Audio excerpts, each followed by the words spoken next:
কোন আদালত, কোন বিচারক, কোন আইন কর্মকর্তা কী করছেন সব কিছুই লাল খাতায় লিখে রাখছি।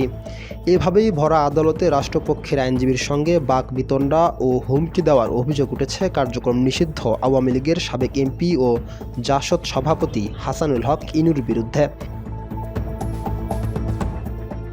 সোমবার দুপুরে হাসানুল হক ইনু এবং রাশেদ খান মেননকে ঢাকা মেট্রোপলিটন ম্যাজিস্ট্রেট নাজনীন আক্তারের আদালতে হাজির করা হয়।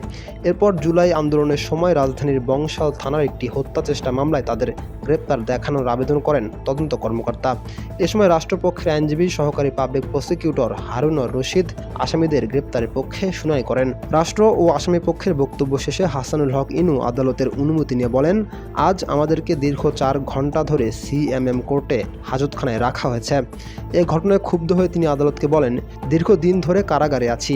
এই আদালতের কোন বিচারক, কোন আইন কর্মকর্তা কি করছে তা সব কিছুই লাল খাতা ও সবুজ খাতায় সংরক্ষণ করে রাখছি। সাবেক মন্ত্রী আরও বলেন, বর্তমানে বিচার ব্যবস্থা স্বরাষ্ট্র মন্ত্রণালয়ের একটা শাখা হিসেবে কাজ করছে।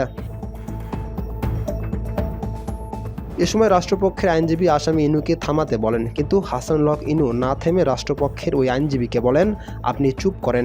এরপর আসামি হাসানুল হক ও আইনজীবীর মধ্যে বাকবিতণ্ডা হয়।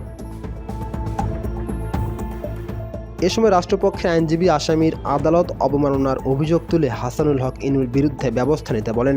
সে বিষয়ে পরবর্তীতে সিদ্ধান্ত নেবেন বলে জানান আদালত। এ সময় মামলাটিতে ইনু ও মেননকে গ্রেপ্তার দেখানোর আবেদন মঞ্জুর করে আদালত।